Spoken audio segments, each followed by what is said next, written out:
नमस्कार, मी लक्ष्मण दातखळे. आपण पाहताय आपला आवाज मध्ये आपणा सर्वांचं मनपूर्वक स्वागत.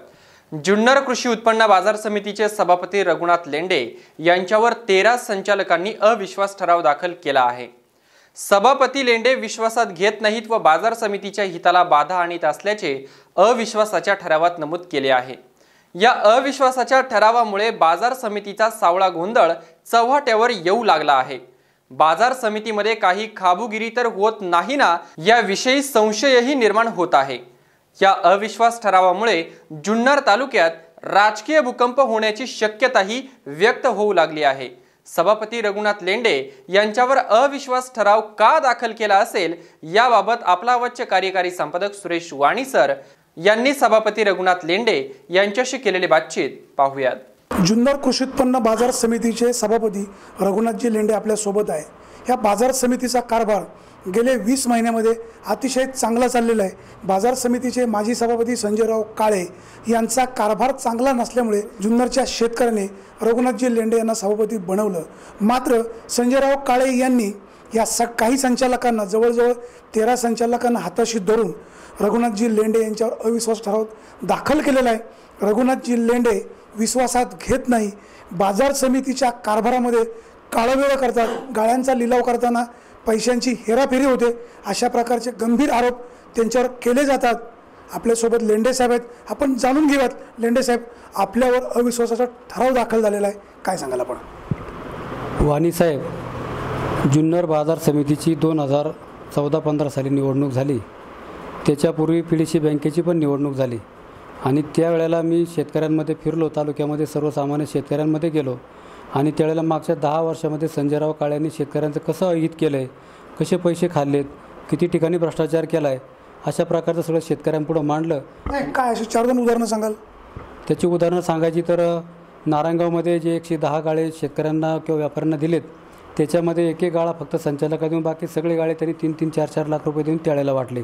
त्याचप्रमाणे जुन्नर या ठिकाणी बैल बाजारामध्ये जी मोकळी जागा आहे, त्या जागेची फक्त 20,000 रुपये मार्केट कमिटीला भरले आणि 34 लोकांना 10-10, 15-15 लाख रुपये घेऊन त्या जागा वाटल्यात. आणि हे करत असताना मार्केट कमिटीने ते काम करताना सर्वसामान्य शेतकऱ्याला, व्यापाऱ्याला, तालुक्यातील कोणालाही देण्यापेक्षा आपल्या जवळच्या लोकांना, बगल बच्चांना, बँकेत नोकरी करणाऱ्या लोकांना आणि सोसायटीचे कोणी जवळचे लोक असतील त्यांना त्या जागा दिल्यात. आणि अशा प्रकारे त्यांनी भ्रष्टाचार केला आहे. जिथं जिथं आडत लायसन द्यायचे त्या ठिकाणी प्रत्येक आडत लायसनचे पैसे घेतले गेले आणि हा सर्व गैरप्रकार आपण त्यांच्यापुढं मांडला आहे. त्याचप्रमाणे त्यांचे जे सहकारी संचालक त्यावेळेचे होते गजानन घोडे यांची जागा कागदावरती फक्त भाड्याने घेतली असं दाखवली आणि त्याला 10,000 रुपये महिना चालू केला आणि त्याच्यात 5 लाख रुपये त्यांनी 5 वर्षात काढलेत.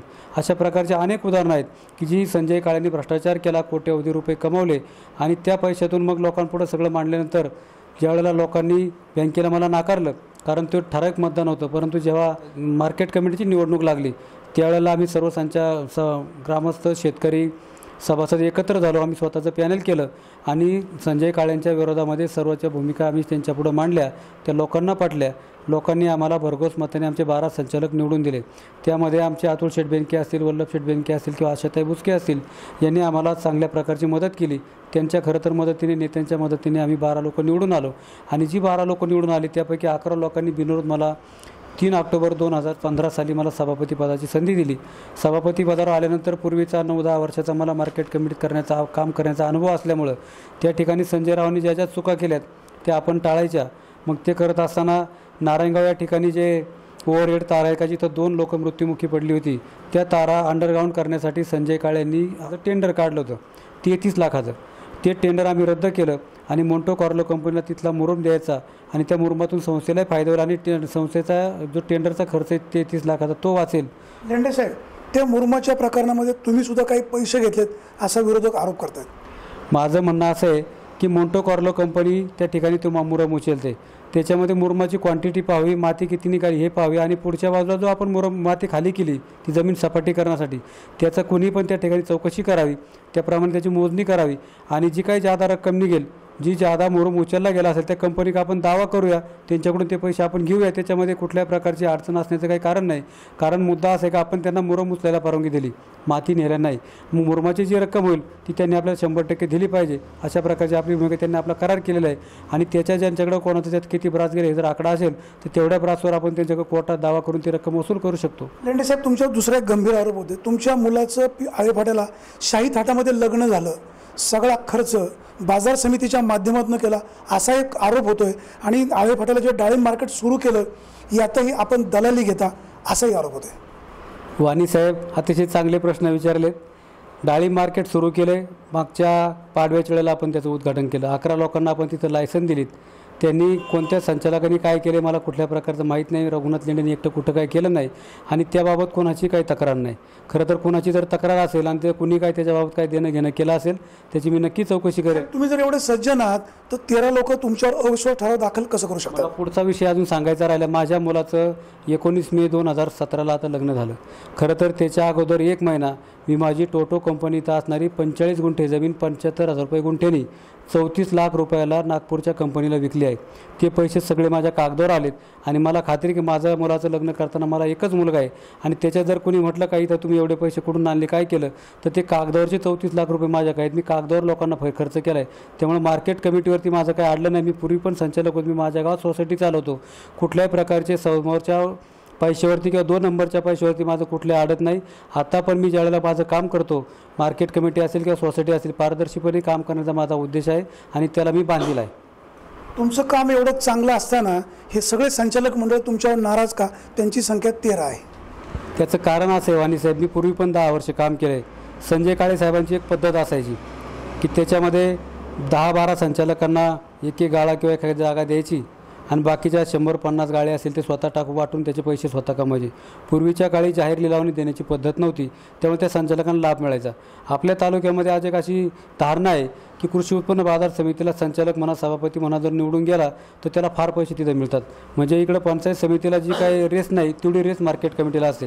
पण आता ती परिस्थिती नाही. त्या ठिकाणी सगळा कारभार पारदर्शीपणे करावा लागतो. मग आता नारायणगावला जे आपण जागा काढून घेतल्यात की जे ते व्यापार करत नव्हते, ऑडिटरनी सांगितल्यानुसार आपण 29 लोकांच्या त्या जागा काढून घेतल्या आणि त्या नवीन लोकांना वाटावा असा पणन संचालकाचा आदेश होता. ती लोक आता कोर्टात गेलीत आणि मग ते लोक आपल्यावरती नाराज झालेत.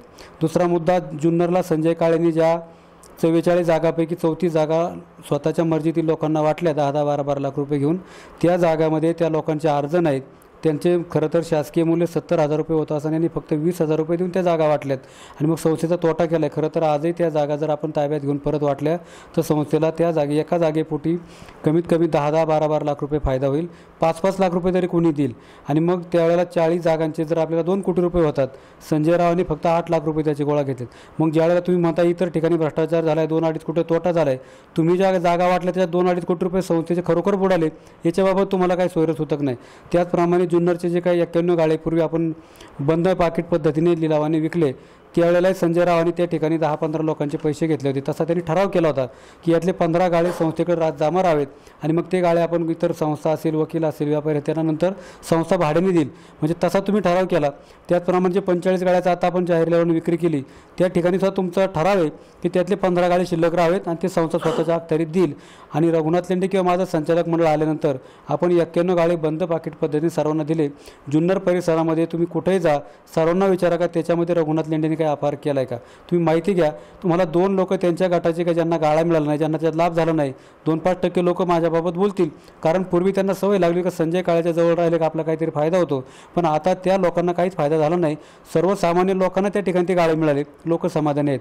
दुसरा मुद्दा राहिला इकडं 45 गाळ्याचा जो जाहीर लिलाव करताना ते स्वतः हजर होते मीटिंगला आणि तिथं त्यांनी सांगितलं का हे लिलाव जाहीर लिलावाने आणि सकाळ पेपरमध्ये जाहिरात देऊन करावेत. त्याप्रमाणे आपण ठराव केला. DDR, पणन संचालक आणि ER यांनी मान्यता दिली. त्यांच्या अटी शर्तीप्रमाणे आपण ते लिलाव करायला घेतले. तर त्या आमच्या काही संचालकांच्या अशी अपेक्षा होती की सभापती मागच्या 51 गाळ्यात आपल्याला गाळा नाही दिला, पण ह्या 45 गाळ्यात तरी आपल्याला एक गाळा दिला पाहिजे. पण मला सांगा, ज्या ठिकाणी जाहीर लिलाव आपण करतो त्याला 1 लाख रुपये डिपॉझिट होतं प्रत्येक गाळ्याला. मग एका गाळ्याला जर 5-6 लोक तिथं आली, ते जर बोली बोलणार आहात, लिलावाने बोलणार आहात आणि ER मॅडमच्या त्या उपस्थितीमध्ये ते लिलाव झालेत, त्या ठिकाणी रघुनाथ लेंडे कोणाशी बोलून मॅनेज करून तुम्हाला देऊ देऊ शकतो. तुम्हाला जर घ्यायचं तुमच्या मार्फत तुम्ही लाख रुपये डिपॉझिट भरून तुम्ही तिथं लिलावात भागीदार झालं पाहिजे आणि तो लिलाव घेतला पाहिजे. त्या संचालकांना ती गाळे न मिळाल्यामुळं ते माझ्या विरोधात गेले आणि संजय काळेंनी 14 आणि 15 मार्चला पणन संचालक आणि DDRला पत्र दिलं की अशाच्या ठिकाणी जे काही लिलाव होणार आहे ते मॅनेज होणार आहेत. आडत्यांना ज्या जागा दिल्यात 8 गाळे त्याच्यामध्ये भ्रष्टाचार झाला आहे. तर त्या ठिकाणी 10 आडतदार आहेत आणि आपण 8 जागा शिल्लक ठेवल्यात 8 गाळे, त्याच्यातले फक्त 6 लोकांनी लिलावाने त्या जागा घेतलेल्या आहेत. त्यामुळे त्याच्यातही कुठल्या प्रकारचं काही झालं नाही आणि मग यांनी जे लोकांकडून पैसे घेतले होते ते यांना परत द्यावे लागणार म्हणून तर त्यांनी हा स्टंट केला. संजयराव काळे यांनी जुन्नर कृषी उत्पन्न बाजार समितीचं सभापती असताना भ्रष्टाचार केला आहे, गाळ्यामध्ये पैसे खाल्लेत असा आपला आरोप आहे. हे रघुनाथ लेंडेंनी काय सांगण्यापेक्षा अख्ख्या तालुक्याला सर्व माहिती आहे. मला सांगा 2003-04 ते सभापती म्हणून आणि मी सभापती म्हणून शिवाजीराव काळेंच्या नेतृत्वाखाली निवडून आलो. त्यावेळी बेनके साहेब सक्रिय होते आणि त्यावेळेपासून मी त्यांच्या हाताखाली काम करतोय. त्यावेळेचं संजय काळेंचं ते स्वतः वकील होते. त्यावेळची त्यांची प्रॉपर्टी काढा, आज त्यांची प्रॉपर्टी किती आहे ती काढा. रघुनाथ लेंडेची 2003 सालची प्रॉपर्टी काढा, माझी आजची पण प्रॉपर्टी काढा, कधी पण कुठेही चेक करा. त्याच्यामध्ये जर माझ्याकडे काही चुकीचं दिसलं तर माझ्यावर जनता जुन्नर तालुका जे काही शासन सांगेल ते मी घ्यायला तयार आहे. आणि संजय काळेंनी त्यांची प्रॉपर्टी 2003 पासून आज 2017 पर्यंत जाहीर करावी आणि मग याच्यातून सिद्ध होईल की त्यांनी गाळ्यातून गाळा काढला का नाही. आणि जुन्नर तालुक्यातल्या शेतकऱ्यांना, व्यापाऱ्यांना, आडत्यांना सगळ्यांना माहिती आहे की संजय काळे कुठल्याही कागदावर सही करत असताना 1 रुपया किंवा काहीतरी घेतल्याशिवाय सही करत नाहीत. माझ्या सगळ्या जुन्नर तालुक्यातल्या जनतेला सगळ्यांना सांगणं आहे की रघुनाथ लेंडेंनी 20 महिन्यामध्ये ज्या चेकवर सही केली त्या चेकवरती कोणाकडूनही जर 1 रुपया घेतला असेल तर त्यांनी माझ्या समोर यावं. मी सर्वांसमोर राजकारणातून संन्यास घेईल. तुम्ही सांगाल ती शिक्षा बघायला मी तयार आहे.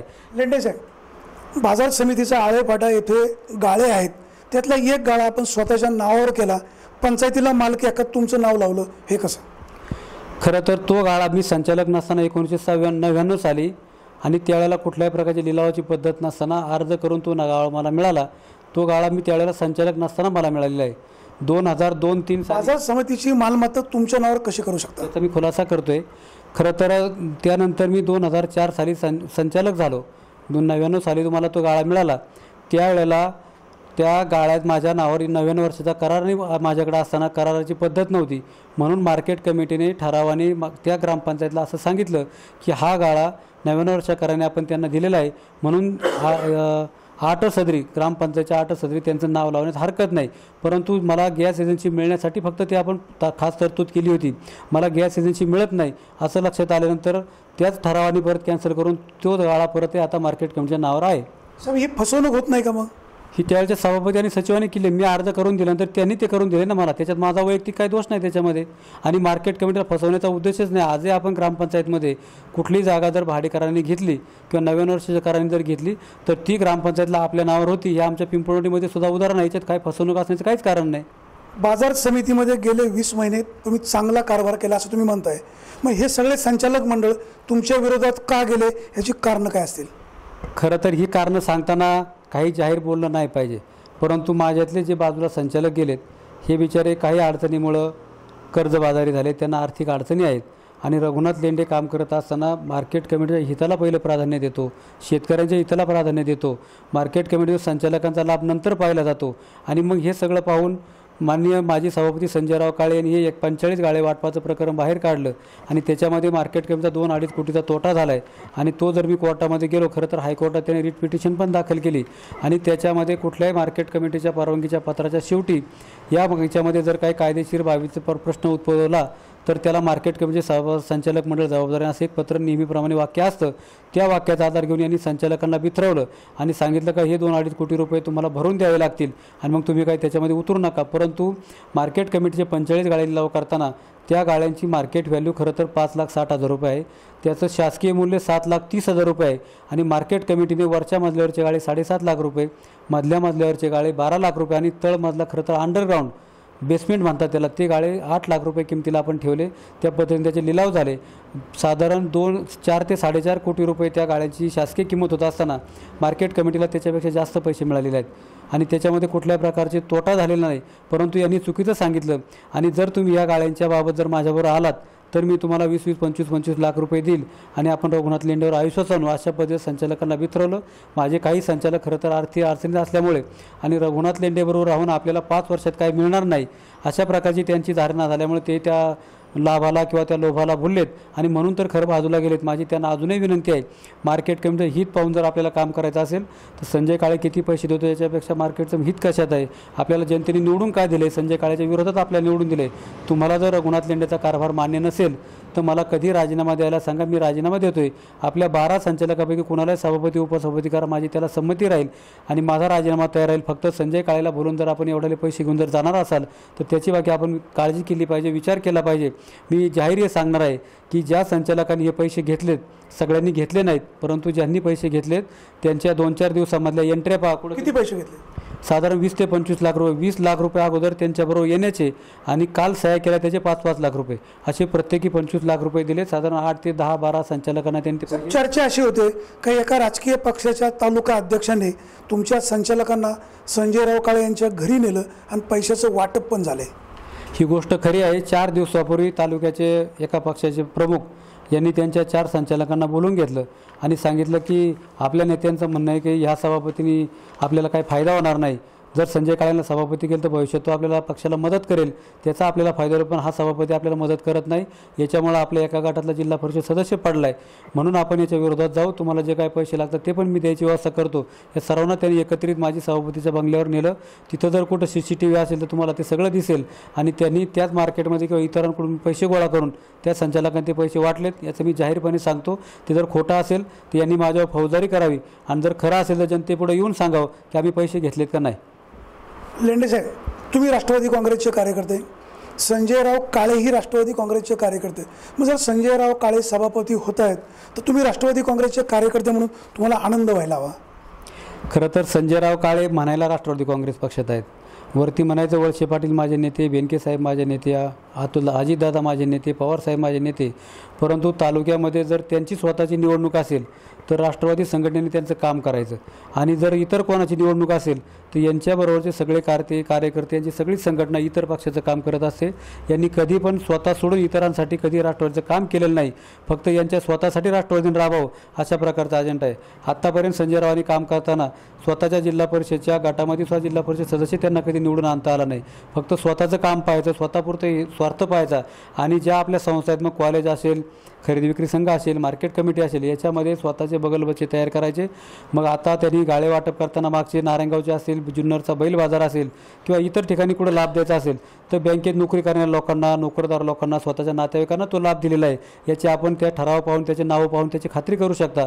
कधी सर्वसामान्य माणसाला, जुन्नर तालुक्यातील इतर लोकांना की जवळ बोलून घेतले ना, हा याचा का लाभ द्यायचा आहे तो तुम्हाला देता येईल. किंवा नोकरी लावताना सुद्धा मार्केट कमिटीचं असेल, बँकेत असेल, स्वतःची जवळची लोक आहेत, जी लोक बँकेत काम करतात त्यांचीच मुलं मार्केट कमिटीत काम करतात, जी लोक मार्केट कमिटीत काम करतात त्यांचीच लोक खरेदी विक्री संघात आहेत, त्यांचीच लोक कॉलेजमध्ये काम करतात. म्हणजे तुमच्या जवळचे जे बगल बच्चे आहेत, तुमच्या जवळचे पुढं करणारे लोक आहेत, तुमचे जे नातेवाईक आहेत त्यांनाच तुम्ही नोकरी लावता. इतर ते सोडून तुम्ही कोणाला नोकरी लावली का याचा विचार करा. माझ्या दृष्टीने मी सांगेल, 91 गाळे आणि 45 गाळे वाटप करताना तुम्ही त्या 45 गाळेधारकांना विचारा, ह्या ठिकाणी रघुनाथ लेंडे सभापती नसताना जर कधी संजय काळे सभापती असते तर तुम्हाला ह्या गाळे मिळाले असते का, याची फक्त खात्री करा आणि त्यांच्याकडून तुमचा रिप्लाय मिळेल. मग तालुक्याच्या जनतेला समजेल की त्यांचा कारभार कसा होता आणि माझा कसा होता. फक्त मी सर्वसामान्य माणूस आहे. संजय काळे एवढे 20-25 लाख रुपये मी संचालका वाटू शकत नाही, म्हणून मी खरं तर आता थांबलोय. संचालक जो निर्णय घेतील तुम्हाला मान्य राहील आणि जर माझ्याबरोबरच्या संचालकांचा माझा विचार पटत असेल त्यांनी परत माघारी फिरावं, माझ्याबरोबर यावं, चर्चा करावी आणि माझा राजीनामा मी त्यांच्याबरोबर द्यायला तयार आहे. त्याप्रमाणे त्यांना जर आमच्या 11 लोकात कोणाला सभापती करायचं असेल त्यांनी करावं, या गोष्टीला माझी संमती राहणार आहे. लेंडे साहेब, संजयराव काळे यांना शिवसेनेच्याही संचालकांनी पाठिंबा दिलेला आहे. संजय काळे भविष्यकाळामध्ये शिवसेनेत जाऊ शकतात? तो त्यांचा वैयक्तिक प्रश्न आहे, परंतु आतापर्यंत त्यांचं जे वागणं आहे, खासदारांकडे 2 वेळा गेले, इतर वेळा त्यांनी जे बोलले आणि मी स्वतः 2-3 वेळा त्यांचं ऐकलं की ते म्हणतात की मला फक्त सभापती करा, मी तुमच्यासाठी काही करायला तयार आहे आणि ते जाऊ शकतात. तो त्यांचा भाग आहे. लेंडे साहेब, तुमच्या सगळ्या संचालकांची संख्या म्हणजे ज्यांना मतदानाचा अधिकार आहे ती आहे 18. 13 लोकांनी अविश्वास ठराव दाखल केला आहे, संख्या राहते 5. 2/3 अविश्वासाला संख्या लागते, ही 12ची लागते. एक सदस्याने जर तुम्हाला पाठिंबा दिला, अविश्वास ठराव बारगळू शकतो. आपले काही प्रयत्न राहतील? खरं तर मी प्रयत्न कुठलेच करणार नाही, कारण मी जर काम बरोबर केले, माझी काही चूक नाही आणि मग त्याच्यातून जर मला घरी जायला लागत असं मी जनतेत जाईल ना, परत सांगेल काय काय काम झालं. मला तर आता 20 महिने खरं तर मिळाले सभापती म्हणून काम करायला. माझ्या परीने मी 2-4 कामं चांगली केलीत. मग बेल्याच्या बैल बाजारामध्ये गव्हर्नमेंट केंद्र सरकारच्या अनुदानातून 94 लाख रुपयाचं बैल बाजार सुधारायचं काम करतो आहे. नारायणगावला जमीन सपाटीकरणासाठी संस्थेचा फायदा केला आहे. त्याचप्रमाणे नारायणगावला जिथं ओव्हरहेड तारा होत्या टोमॅटो मार्केटमध्ये, तिथं साधारण 45 लाख रुपये त्या तारांना मार्केट कमीचा खर्च होता. तो आपण खासदार साहेबांच्या प्रयत्नातून, आशाताईच्या प्रयत्नातून त्याला शासकीय निधी मिळून ते काम केलं आहे. आळी फाट्याला डाळिंब मार्केट आपण सुरू केले, शेतकऱ्यांची सोय केली. ओतूरला बनकर फाटा इथं आपण फुल मार्केट सुरू करून शेतकऱ्यांच्या हितासाठी काम केलं आहे. जुन्नरचे दोन्ही ठिकाणचे जे गाळे बांधून तयार होते त्याचा आपण जाहीर लिलावाने विक्री करून त्या ठिकाणी शेतकऱ्यांना चांगला किंवा व्यापाऱ्यांना मदत केलेली आहे. त्याचप्रमाणे मार्केट कमिटीत काम करत असताना सगळा कारभार पारदर्शीपणे संचालकांना विचारून काम करायचं काम केलं आहे. आळ्या असेल, डुंबरवाडी असेल, हे शासकीय जागा कमी पडते म्हणून ती जागा संपादन 2 प्रस्ताव आपण तयार केलेत. ही जी कामं मी 20 महिन्यात करू शकलो त्याच्यावर मी समाधानी. माझ्या संचालकांनी मला चांगली साथ दिली, माझ्या नेत्यांनी माझ्यावर विश्वास ठेवला आहे, त्यामुळे मी माझ्या कामावर समाधानी आहे. जर मला आता सगळ्यांनी सांगितलं थांबा किंवा आयुष्यातून मला जरी थांबायची वेळ आली तरी मी सहकारामध्ये आणि मार्केट कमिटी सक्रिय राहणार आहे. चुकीचं काम ह्या सभापतींना किंवा त्यांच्या संचालकाबरोबर असणाऱ्या संचालकाला करू देणार नाही आणि शेतकऱ्यांच्या हिताचं काम इथून पुढे करण्यासाठी प्रयत्न करेल, एवढंच आपल्याला सांगतो. लेंडे साहेब, काही संचालकांनी व्यक्तिगत लाभासाठी संजय काळेंबरोबर गेले असतील, काही संचालकांना व्यक्तिगत लाभ होत नाही म्हणून ते तुमच्याबरोबर राहत नसतील. जर हे संचालक अशा प्रकारे चुकीचं वागत असतील किंवा बाजार समितीमध्ये चुकीचं कामकाज करत असतील तर तुम्ही जनतेसमोर सत्य आणणार का? आता त्यांना काय मिळालं आहे हे आपण बाहेर करू शकत नाही, कारण संचालक पण आता हुशार झालेत. त्यांना एखादा लाभ जर घ्यायचा असेल ते नातेवाईक किंवा दूरच्या माणसाकडे एखाद्याच्या नावावरती ते करतात आणि त्याच्यातून ते स्वतःचा लाभ. अशा बाजार समितीमध्ये त्यांना काही लाभ होत नाही किंवा त्यांनी सांगितलेली चुकीची कामं तुम्ही करत नाही म्हणून ते तुमच्या अविश्वास ठराव दाखल करतात किंवा त्यांची वेगळी काय अपेक्षा असते, जनतेला तुम्ही सत्य सांगणार आहे का? त्यांचे वैयक्तिक लाभ झाले नाही, त्यांना मी जुन्नरच्या गाळे वाटपामध्ये म्हणावा असा न्याय देऊ शकलो नाही म्हणून तर ते माझ्यावर नाराज झालेत ना, म्हणूनच बाजूला गेलेत. वेगळ्या प्रकारच्या अपेक्षा त्यांना जर पद पाहिजे असेल तर इतर नेत्यांबरोबर आशाताई असतील, आमच्या अतुल शेट्टींच्या बरोबर त्यांनी बोलावं, टर्म ठरवून घ्यावं किंवा सगळ्या 12 संचालकांना बसून जर त्यांना सभापती व्हायचं त्यांनी यावं किंवा इतर कोणाचे आमचे धोंडे शेट स्वतःला योग्यतेचे आहेत आणि मग त्यांना पण सभापती व्हावं असं का वाटू नये. इतरही संचालकांना वाटून आमचे संतोष घोगरे असतील किंवा इतरही शिरीष बोराडे असतील या सगळ्यांना वाटणं साहजिक आहे. तर त्यांना जर त्या पदावरती जाण्याची संधी असेल किंवा जाण्याचं वाटत असेल तर मी त्यासाठी थांबायला तयार आहे. तरी त्या पद्धतीने नेत्यांपुढे तो प्रस्ताव मांडावा, सगळ्या संचालकांना घेऊन बसावा आणि त्याप्रमाणे तसा निर्णय करावा. मी त्यांच्याबरोबर राहणार आहे. लेंडे साहेब, एक शेवटचा प्रश्न. तुमच्या ह्या सगळ्या अविश्वासाच्या वातावरणामुळे शेतकऱ्यांमध्ये संभ्रम निर्माण झालेला आहे. या प्रकरणामध्ये तुमचा दोष असेल तर आपली भूमिका काय असेल आणि शेतकऱ्यांना आपण आव्हान काय कराल? मी शेतकऱ्यांना एवढंच सांगणार आहे की आपण अडचणीच्या काळातून जातो आहे. शेतमालाला कुठल्याही प्रकारचा भाव नाही. जुन्नर तालुक्यामध्ये गेल्या वर्षी एवढा पाऊस पडून सुद्धा आता पाण्याची अवस्था खराब आहे आणि या सरकारने आडतबंदी केली, या सरकारने नियमनमुक्ती केली. त्यामुळं आपण कुठेही माल कुठलाही माणूस घेऊन जाऊ शकतो. आजही शेतकरी हा विचार करतो की मार्केटला जर कांदा नेला, मार्केटला जर टोमॅटो नेली, तिथं जर 2 रुपये भाव असेल, 5 रुपये भाव असेल तर शेतावरती एखादा व्यापारी येतो आणि तो 2 रुपये वाढून आपल्याला माल घेतो आणि त्याच्या बाकी पैसे तो रोख देत नाही. मग त्याच्यामध्ये शेतकऱ्याची अडचण होती. जर मार्केट कमिटीत माल घातला तर त्याच्या पैशाची गॅरंटी राहते. शेतकऱ्यांनी आपला माल विकत असताना तो मार्केट कमिटीत विकावा. खाजगी व्यापाऱ्याला जर तो विकायचा असेल तो रोखीने द्यावा, उधार अजिबात त्याला देऊ नये. आणि ह्या अडचणीच्या काळामध्ये आपण थोडंसं शेतीचं नियोजन करावं की मागच्या वर्षी यावेळेला कोणत्या मालाला बाजार होता, कोणत्या मालाची जास्त लागवड झाली, कोणता लागवड कमी आहे, ह्या प्रकारचे नियोजन करावं. पाण्याची परिस्थिती पाहावी, मग ड्रीप असेल, त्याला मल्चिंग असेल, इतर खतं औषधं असतील याचा वापर करून जरी आपला खर्च वाढला तरी त्याचं उत्पादन क्वालिटी वाढवावी आणि त्या उत्पादन वाढलं तर त्याचा आपला फायदा घ्यावा. एवढं त्या शेतकऱ्यांनी आपण जर केलं तर यातून बाहेर जाऊ शकतो, एवढीच माझी अपेक्षा आहे. तुमच्यावर जे आरोप केलेले आहेत बाकीच्या संचालकांनी, या आरोपाविषयी काय सांगाल आणि ते जर सिद्ध झालं तर आपली भूमिका काय असेल?